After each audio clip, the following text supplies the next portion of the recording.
To do so, we're implementing a series of town halls designed to capture your voice and inform the community on things that are happening that impact our lives. The first of which will be a town hall that focuses on education.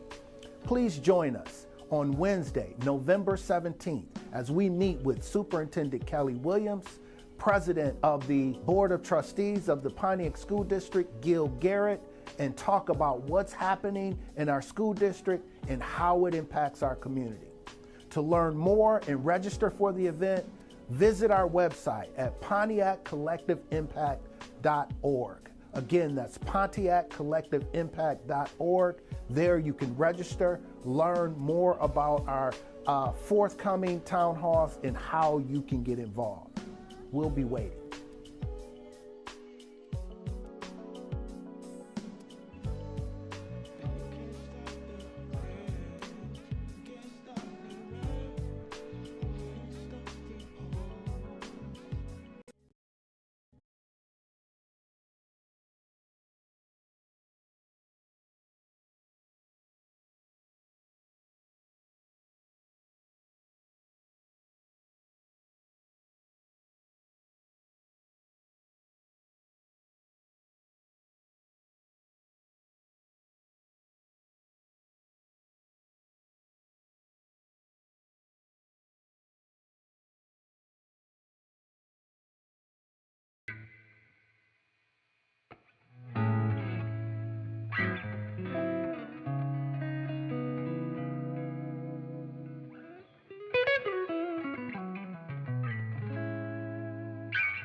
Pontiac Collective Impact Partnership.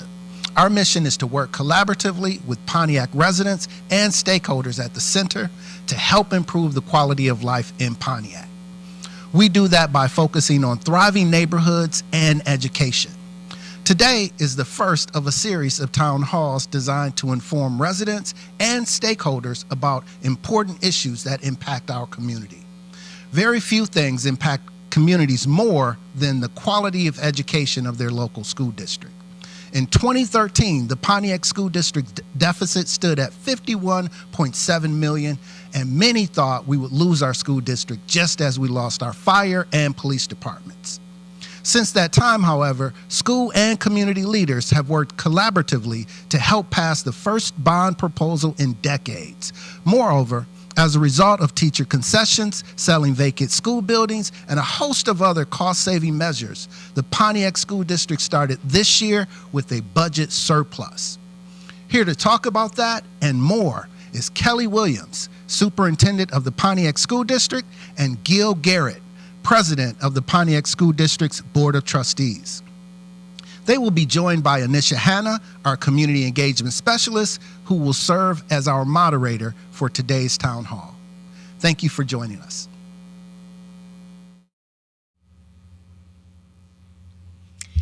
Superintendent Williams, President Garrett, let's get started. So we know there's a lot of issues going on within our school, within the community right now as it relates to safety. So before we get started, first I'll have you to introduce yourselves, tell us what's happening here in the district, and then we'll talk about what are some of the things that you all are doing to keep our kids safe within the district. Superintendent Williams. Thank you. My name is Kelley Williams. I'm the superintendent of the Pontiac School District, and I have been in the position now for 9 years. Time really flies. During the inception of 2013, I was interim. A lot of obstacles, and the journey has been very challenging, but we definitely have come out on top with a lot of successes throughout the district, and I'm happy to say that we now have a fund balance and that we are proud to be able to say that we are renovating our schools with the passage of a $147 million bond, that our community got behind our schools and trusted us to say that we have been good shepherds thus far, and to continue with making sure that we provide the best environment for our students to learn in. With that, as it relates to what's going on in the district, that's a packed question because there are so many things going on in the district that we can be excited about, and the community can be excited about. Since last year, during the pandemic, we knew that we had to come into the district this year with very approachable, innovative programs for our students. And when I say approachable, that means engaging for our students, getting them excited about returning back into school face to face. And we wanted to make sure that not only did we keep our students safe, but our staff safe. The media was out recently. They commended us on the safeguards that we've put in regards to being proactive with our safety precautionary measures for COVID. We have in every building a temperature check that every one who enters into that building must go through. We also have what are they called? COVID devices in every building where you must have them on, and they're air filters, they're purifiers. And so what that does is to ensure that our students are breathing the freshest air consistently, and it's filtered out. We also have desk shields in all of our classrooms to ensure that the students are protected during their learning space and in their learning space.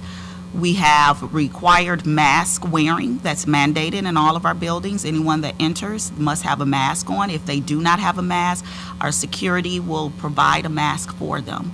They must go through the COVID screening, as well as to ensure that any parent that enters, they check in, they sign out, and they have said that they do not have any symptoms of COVID. With all of these precautionary measures, we still have seen an uptick with the cases.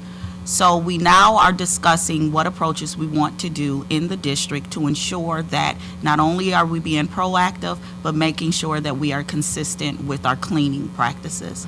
So we are taking to the board this evening a recommendation for next week of Tuesday and Wednesday, we go virtual district-wide to make sure that not only that we're paying attention to the rising cases and making sure that we help our parents and staff and students to feel like we're doing everything possible to keep them safe, we're going to go through a deep cleaning process, and also to make sure that all of our students have the learning devices that are needed to learn from home. So that's what we're taking to the board as a recommendation this evening to ensure that we keep up with our cleaning protocols. Okay, good. Thank you. President Garrett, would you Yes, like to ma'am. add anything? Superintendent pretty much summed it up. I mean, Okay. it's about keeping a clean eye, a very keen and distinctive eye on what we have going on as far as the district is concerned, what's going on countywide. She's very on top of getting information, not just in our city, and not even just countywide, but statewide. So when those different choices that have to come before the board, we know about them weeks ahead of time or in advance if possibly. She gives out weekly updates, so we stay on top of it. So when we see something that's going on the rise, we can react. And that's what the special meeting is for tonight, for us to call to action and say, listen, we saw what superintendent had made us aware. She's been watching it, so now as a board, we need to act. And so that communication between the board and the superintendent is very important.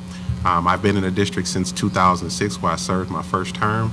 I just recently got back on the board in January, where they had made me blessed enough to be their leader, team leader as president. I was very ecstatic about that, but the job doesn't just stop right there. And so for me, having that much time in the district and seeing us go from just not in one of the worst conditions you can see a district in, just in my opinion, to the point of where we at right now, and hopefully we can get into enough discussion about that this evening so we can let our community clearly understand that we are back to leading education in the state of Michigan. The Phoenix is flying high, and we're going to prove to you and show you through this town hall, hopefully, why your Pontiac School District should be your first choice. Thank you. Great. So just to piggyback off of that, let's talk about the curriculum.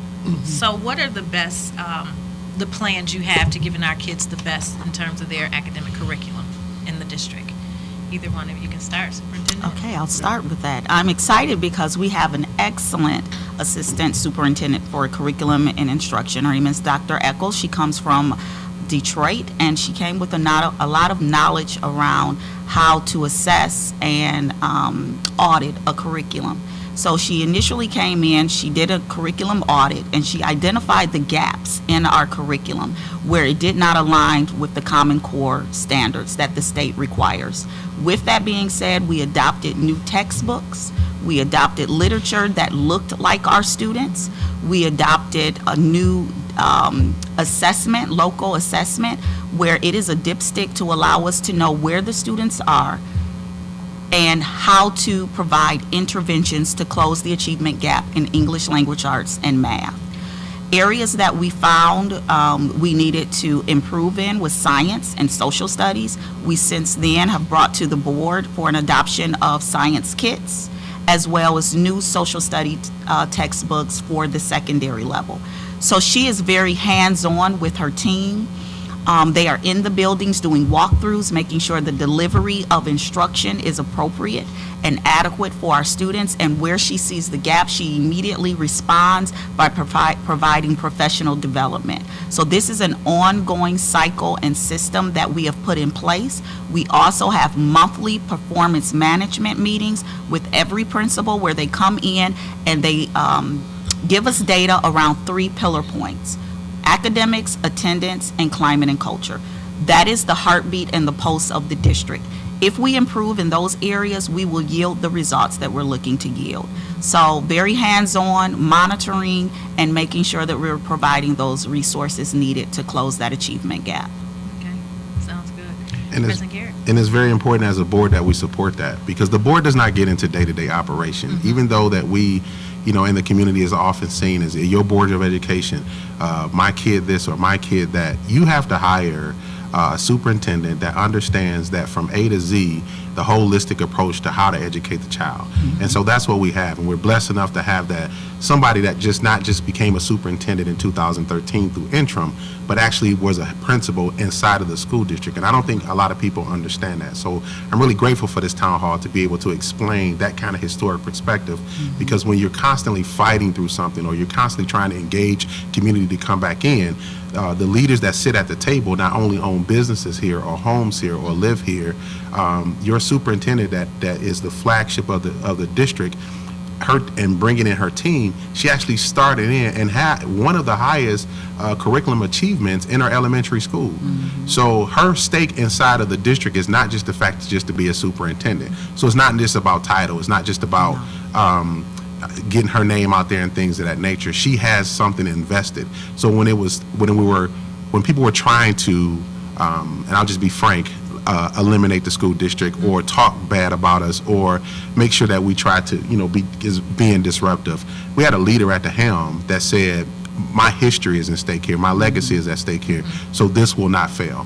And so for me as the board president and inclusive to being a board member, opposite job of being a police officer in the school district, for me, I'm excited to see that type of leadership, not just from at the top, but kind of spreading definitely throughout the district. And so for me, it's just it's a necessary thing that you must have, and I hope our parents understand clearly that it takes all of us, and we'll speak a little bit more to that inside of the town hall, what I believe our greatest need is at this particular point in time for the district. Awesome. So outside of the curriculum, what are some other plans for improving the school overall? So, of course, the renovations we're excited about. Moving our schools into 21st century, we are excited about the infrastructure work that's taking place, the technology that's being pushed in, science labs, new innovative approaches in learning that the structures will support, new furniture and roofs, of course, HVACs. We want the learning environment to be conducive to learning. And so with that being said, we also reached out to the community and to our businesses to ask them what did they need? What do they want as a product that we produce in our school district? The businesses came together and they worked with our high school principal team to identify areas of pre-certification that we could build into career pathways and trades. We have dedicated a wing to career pathways to ensure that we are pushing out skilled trades to businesses in the local area and support jobs. So we're growing our own, not only for the businesses, but also for the local hospitals. We have a patient care technician pathway, we have a manufacturing pathway, and a technology pathway. There will be forthcoming hospitality pathway where they can work in the restaurants as well as the hotels. So this is a lot of exciting approaches and programs that are being offered only here in the Pontiac School District. Other districts depend upon the OTEC model. We wanted to bring that in-house and grow our own. We also are excited about the opportunities for scholarships, the Wade McCree, the Rochester colleges, the OCC partnership that we have. We also have a great partnership with Harvard University. And just coming on board is Alabama State, where they are offering our students scholarships that qualify for those particular areas of at-risk as well as low-income homes. So it doesn't mean, based on your zip code, you are not afforded those opportunities. We are opening those doors. We are working with Promise Zone dollars. All of these supports are at our fingertips, and we want our parents to know about them, understand them, and know that there are opportunities for their children here in the Pontiac School District. Awesome. And we have students taking advantage of those various opportunities. And I think, well, I know for a fact that with all the partnerships that we have, it's just about getting the information out there so these kids understand that the type of lifestyle that they can have and what they can achieve. That's right. And when you start talking about the Promise Zone dollars and how that directly affects a household where you can possibly get up to $36,000 to send your child to one of these various institutions that may cover tuition, may not cover room and board, but the Promise Zone dollars will, where you can have a situation we're understanding the climate in which we're in, the culture, the various situations that some of our young people find themselves in, where you can actually hold those dollars up to 5 years and say, you know what, I ran into a situation. I'm a young mother, teen mother. I got to make sure I'm doing this on my own. I got the necessary help, but now I want to go off into nursing or a CNA program. If you graduated from the Pontiac School District and you came here through our 13 years, that's $36,000 that you can put on hold. And it doesn't mean because of you a young mother that you can't do that. So allowing young people to understand that their future is available even when you make a small mistake, even when you think you feel like it's a setback. And so that's the type of information, that's the type of education that we're bringing in the Pontiac School District. It's innovative. People are not doing it. As she spoke to before, the various cohorts. When you talk about business, this is an entrepreneurial town. There's people who have cooked all of their lives that had restaurants here. There's people who are mechanics here all of their lives, and their children are going in our Pontiac School District, and they want to keep the legacy of their family going on. You can now begin to do that. When you talk about hospitality, you are talking about Pontiac, Michigan. There's no other warmer place on earth that you can come where people who don't even know you offer you a meal. I know that firsthand because I was an implant here back in 1997. So with that being said, all of the things that we are trying to accomplish here, but the most important thing we're trying to accomplish is for our parents to get more involved, for people to understand that this is here, and that we have a quality certified education that your kid, that you can build up or compete against any other institution that you see that's around us. And that's what I'm confident about and sharing and talking about here today. Okay, awesome. Thank you. We do have some questions from our viewers, Awesome. And I do want to share this one with you. So one of our viewers has asked, what is the next 2 prioritized goals that the district will be pushing to achieve? So we have 3. Okay. Yeah. Okay. And they have Glad been you talking asked. about the board retreats and cabinet.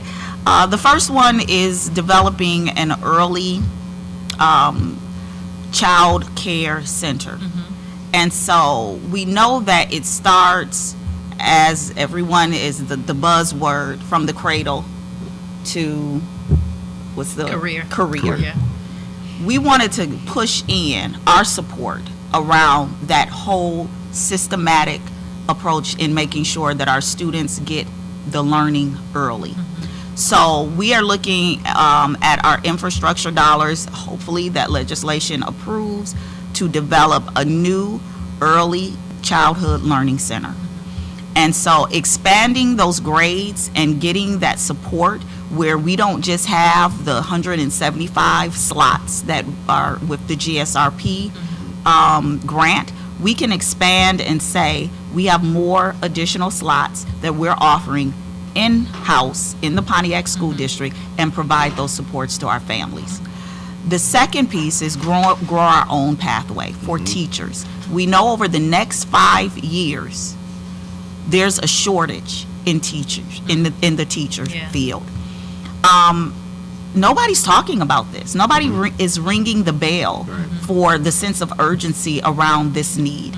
So we have Davenport University, as well as another college that hasn't signed up yet, but we're pushing for them to come on board, where we are going to support some dollars for our 10th, 11th, and 12th grade students to begin to take courses for certification in education that we will pay half for their education. And we're looking for universities that will pick the other half up. So again, growing our own, providing those supports with the Promise Zone dollars, with the scholarships, we are going to begin to look at a pathway field for education. Awesome. The third one, of course, is continuing to increase graduation rates. Right now, we are at 76% of our graduation rate. We did have some regression over the pandemic years, and so we did get down, I believe it's at 73% graduation rate. But I am confident that over the next 2 years, we will be at 80 and 85% because we have a great team at the Pontiac High School. We are looking forward to getting those programs where they're engaged and they feel like they have a pathway of success once they walk across that stage. So there's a lot of exciting priority programs and initiatives that we're going to push in over the next 2 years. Okay, sounds good. Did you have anything, President? Pretty much, as you can probably tell, we surveyed our community. We've surveyed the needs and the wants. And I'm hoping people just clearly understand the fact that we're not running from the problems that we saw. We're not running from the things that may be coming on the horizon. And we're not the only district that's facing it. We may be the only district that's providing these type of solutions, right, but we're not the only district that's facing these upside or these uphill battles. We are prepared to come on and find solutions for anything that's coming our way. That's the difference in our attitude. That's the difference in our approach. We are no longer just putting our heads in the sand, hoping somebody else come up with a better idea that we can capitalize on it. As you can see, when nobody's talking about the teacher shortage, well, we want to take that correction, and we want to take steps now that in the next 5 years we can say, well, you know what, we developed 20 and 30 teachers, and they came right here out of the city of Pontiac. And so you see the Chief Pontiac behind us. We're no longer saying that we don't want partnerships or we have to partner with our city. That's Chief Pontiac.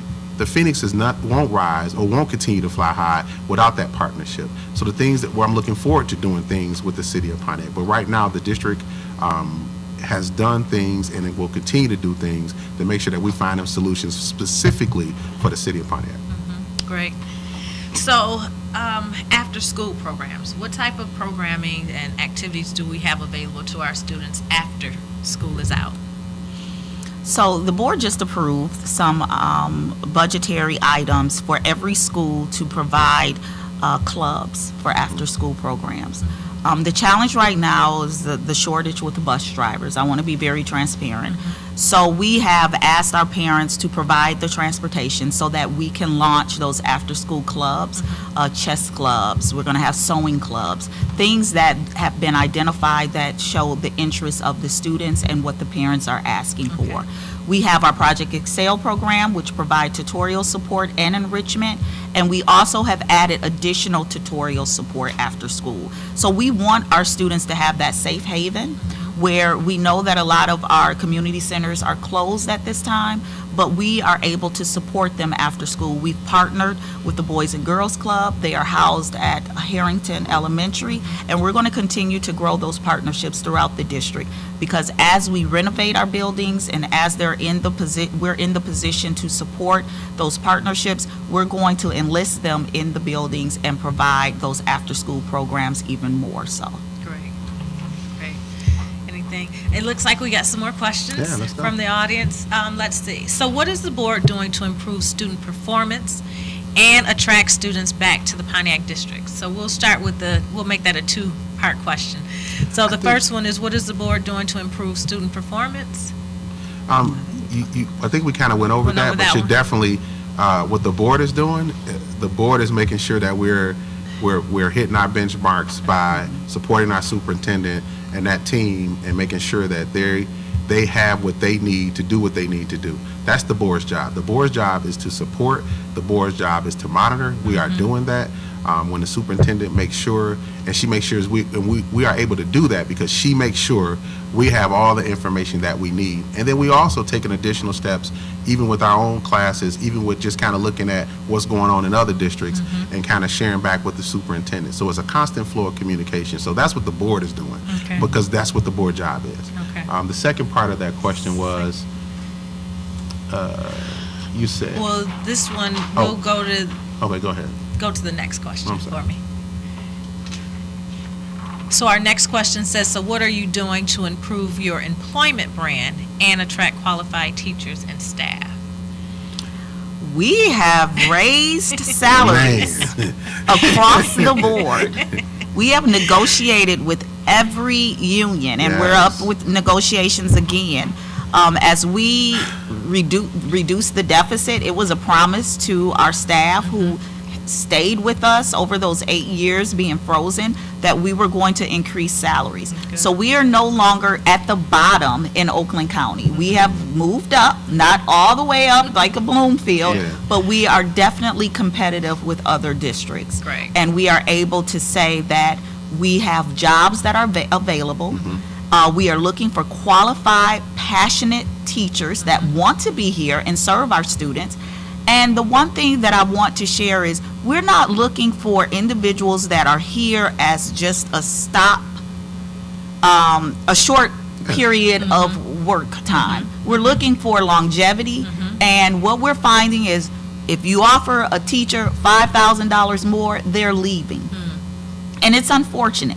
We're not looking for that individual. We're looking for individuals that are vested in this community, who want to give back, who want to teach students that look like us, as well as be passionate about the field that they're entering into. And it is across every department. We're looking for bus drivers. We're looking for building helpers. And again, you will be surprised with the salaries that we're offering. If you're ready to work, we're ready to welcome you right back in. Good. Yeah. Good. Do we have another question? I like the fact that we got these questions. Let's see. Next question regarding Promise Zone dollars. So Promise Zone money has been significantly underutilized by our students. So what are you doing to improve that?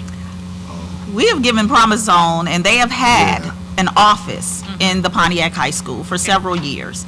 I am so happy, and I'm going to have to give a shout out to Coco Mulder. Yes. She has come in with a plan. There was no plan before. Our students did not understand the benefits of the Promise Zone. Our parents did not understand the benefits of the Promise Zone. Coco Mulder is going out and getting those students. They're right there in the building. She's going to them, because students don't know how to approach these dollars. They don't know what they're about. Our parents didn't know what they were about. So we had to educate them and help set up platforms for them to have those settings to ask questions. I commend Coco Mulder and her team, Teresa Rogers. They have done, Kano Phillips, the board, they have done a phenomenal job in making sure that the message is getting to our students finally. So those dollars will be utilized, and I don't know where that came from, that we have not been utilizing those dollars.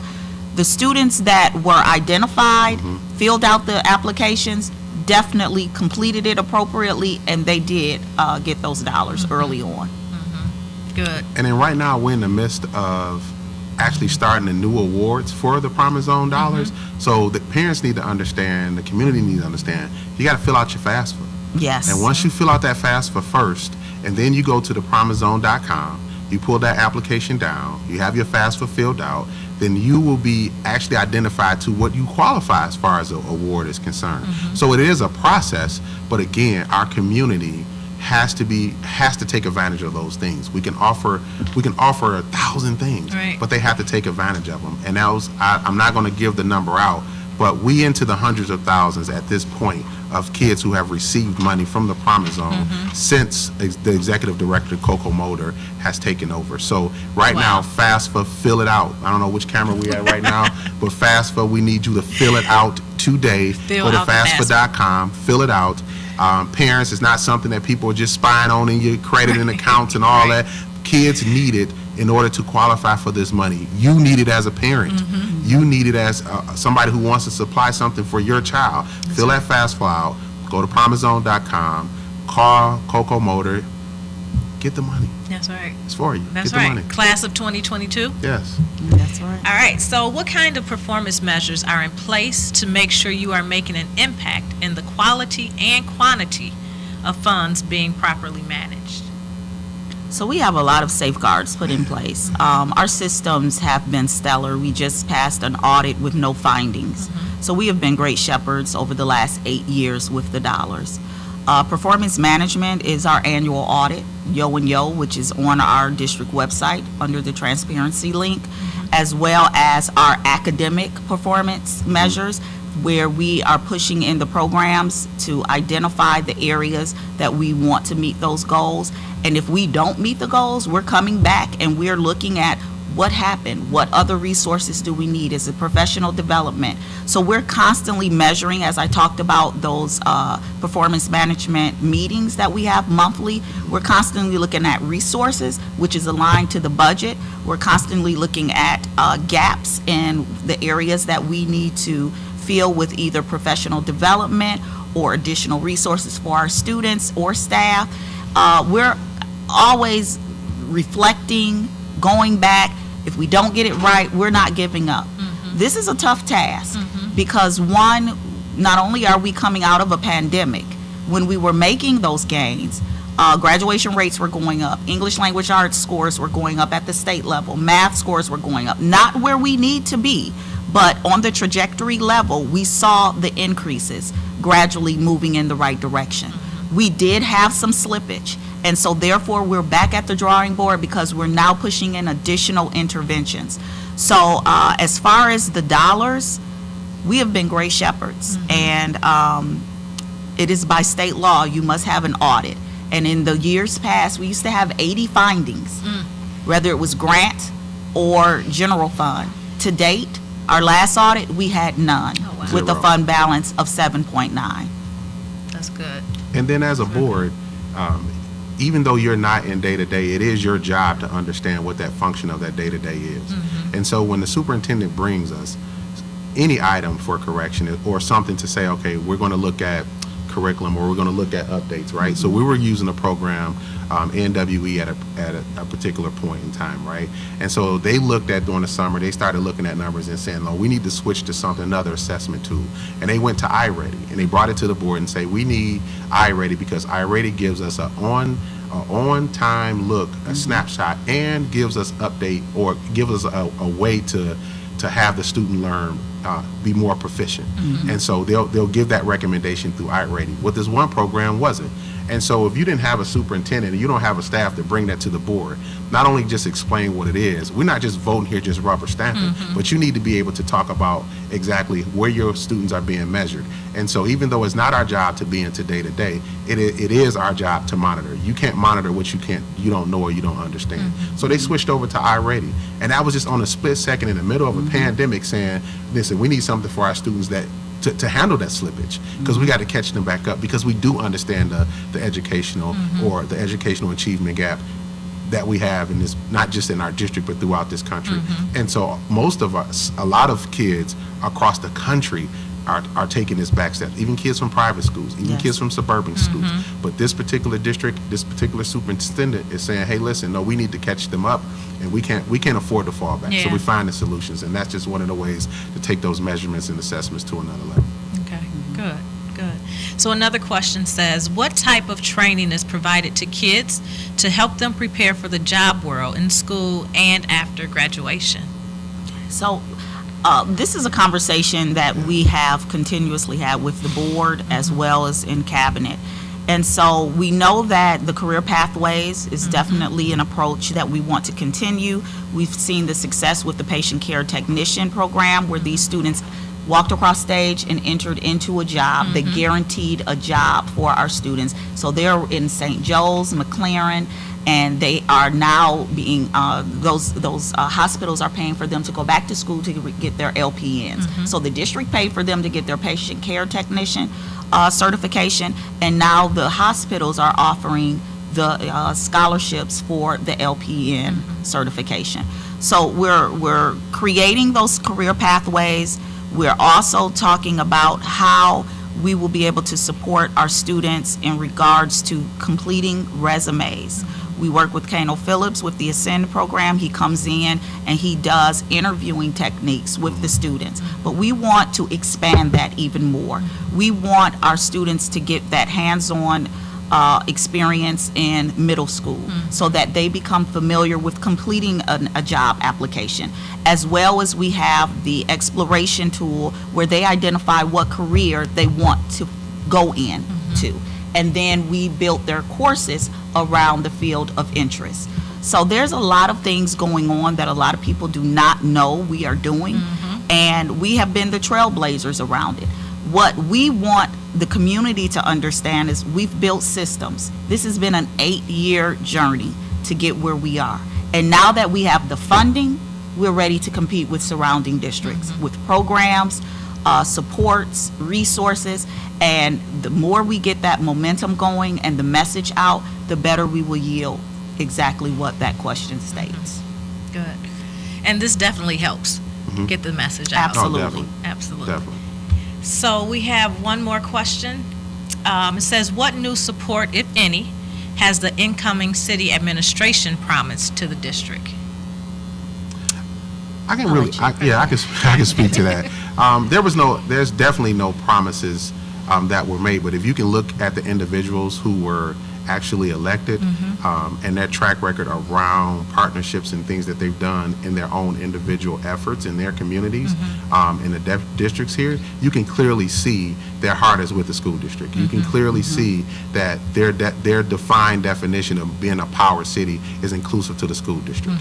And so, of course, there can't even be, you can't make promises for a job that you haven't walked into yet to see what that is. Right. But what you can look at a track record. I can look at that board, and I can look at the new councilmen and women who've come in, and partnerships and things that I've done with them in the community in various capacities. We actually have two past presidents of the Pontiac School Board now that's going to serve on that council. That's never happened in the history of the city of Pontiac. So that's almost, and that's not just serving presidents. I mean, they finished a term, went on, delivered them, to help the school district eliminate the deficit, worked with this superintendent throughout those 8 years, and now taking that same effort, and now the city people have chosen to work over in the city of Pontiac. So you can see from the efforts of those individuals that the type of support we'll get from the district. And I can assure at this particular point in time as president of this board and the community police officer in the city of Pontiac that we'll have even more relationships, relationship building and programs that we can actually garner together. Sounds like we got the right people in place to help us to continue moving forward. Definitely. Absolutely. Good. Well, I do have one last question that I wanted to, one of two last questions that I wanted to save. And as we know, with all the challenges that we have had within the Pontiac School District, that a lot of parents took their kids out of the school district. And now that things are, the phoenix has risen, and we're definitely on the comeback. Tell me, or tell the community, what plans do you have to gain some of those students back into the Pontiac School District? So I'm going to be very transparent. When we polled our community and asked why were you taking your students out of the district, the number one concern was safety. And I want to assure our community that we have tightened that up. We did have issues with safety some years ago, but for the last 5 years, we have a Chief Val Gross, who's very passionate about making sure that our schools are safe and putting in systems and protocols that will be measured to show that we have safety. We have not had any guns in our building.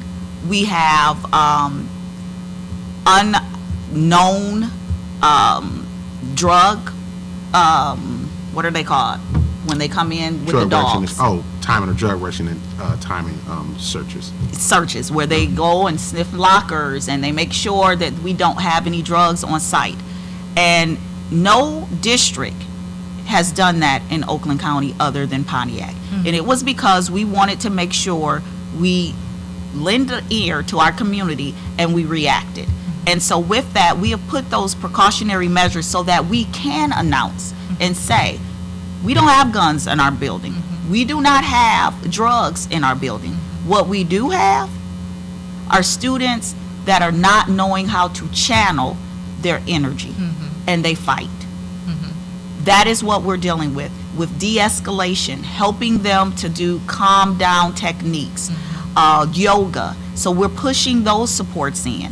We have to teach our students how to channel those negative energies that come from social media, neighborhood arguments that sometimes spill over into the schools, that we're not going to, one, tolerate it. We're going to give you chances to correct it. We have programs, at-risk social workers that you can talk to. But if we continue to see the same inappropriate behavior, you will not be welcomed in our schools. And that is how we've turned the climate and culture around. Great. I just say, and with those continued supports, like, you cannot allow individuals who disrupt the learning process. And we understand in our community, and we understand the climate in which we're in. The city of Pontiac, there's no secret to the issues that we have here. But when you have a chief that's been the chief of police and now the chief in the Pontiac School District, when you have PAOs, the officers, their team, who has the teach the teacher model, who are very trained and astute to recognize certain things that's going on in their particular areas, when you ramp up when you ramp up in those particular spaces, safety is the key. Mm-hmm. And it's not just safety for our students, it's safety for our staff. Absolutely. Understanding clearly what the recommendation and the expectation from them are. Mm-hmm. Making sure that we are, the chief understands that if things are going down inside the neighborhoods, that we have a partnership with the Oakland County Sheriff Department. We have an SRO, that's Deputy McDougal, Yes. who was just recognized for his efforts, along with a couple PAOs, to make sure that those partnerships stay strong. To make sure that, and it's not just to have a security blanket, or just like we just like people often describe sometimes to be militant and just have uniform presence, but it's common for our kids to understand that they are safe. And when they see officers in uniform, it's not to look at as some kind of shock or things of that nature, because they attend the games. Police officers, I know, go up to the elementary schools just to pass out stickers. We participate in the READ programs. So those type of things that we continuously do to provide safety, but also keep everyone safe. And that's the goal. That has always been the goal. We've heard that. We found a solution to that. And I would want our parents to give us another opportunity. I would want new parents to understand clearly that those are your babies, and we will protect them just like you will protect them. Awesome. This has been great, not just for me, but I know the community. I thank you both for your transparency and sharing this information, because they want to know. They need to know. And before we go, I want to give you an opportunity to tell the community what you need. So what is the greatest need that the district need from our community? The greatest need, that as I see it, is parent participation. Yes. Okay. Yes. And parent participation on whatever level that you can give it. Because a lot of times we think in our community that we have to be a certain person or be a certain way. No, there's a kid that you can identify in this district who may not have your last name, who may not have the same blood running through your veins, but they can relate to you because of your story. We need for you to volunteer, to come in, to tell your story, to get with those kids so they can understand that they can make something out of themselves too, that it's okay, that they're just going through a difficult time. This is not going to be the rest of their life. So parent participation is just not because it's your child. Parent participation is because it's a child.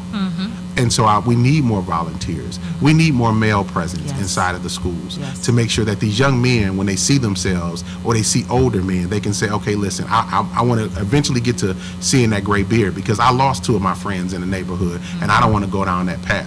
Well, if you're not in the schools, if you're not adopting children in the schools, if you're not men, that's going to continue. So we need more male presence in the hallways, after school programs. We hear a lot of talk about things. We hear about what could have done or what somebody else could have did. That somebody else is you. That somebody else is your ability to come inside the schools and help prevent something from happening now. And people will be surprised that at their presence alone, because they see these kids in their neighborhoods. Pontiac is a community, like I said, it welcomes everybody. So what happens in the neighborhood, it comes over into the schools. But if we had that male presence, if we had volunteer presence, if we had more parent participation, I guarantee you the culture will even be on a greater rise, and our kids will feel so loved, just like they always do, but they will feel that even more if they could just see somebody that can relate to them, that can help them through this transitional time for them. Agreed. Thank you. Well, I thank you both for your time today. No, thank you for I know having it's us. time that we wrap it up, so I'm going to pass it back over to Dr. Scott. Thank you. Thank you so much. Please send any additional questions to www.pontiaccollectiveimpact.org, and we will make sure Superintendent Williams and President Garrett receive them. Join Pontiac Collective Impact at our monthly Community Advisory Council meeting tomorrow via Zoom at 11 a.m. Register on our website, and the meeting link will be sent to you. Thank you again for tuning in. Join us for our next town hall on safety in our city. View our social media platforms and website for the date and time. See you then.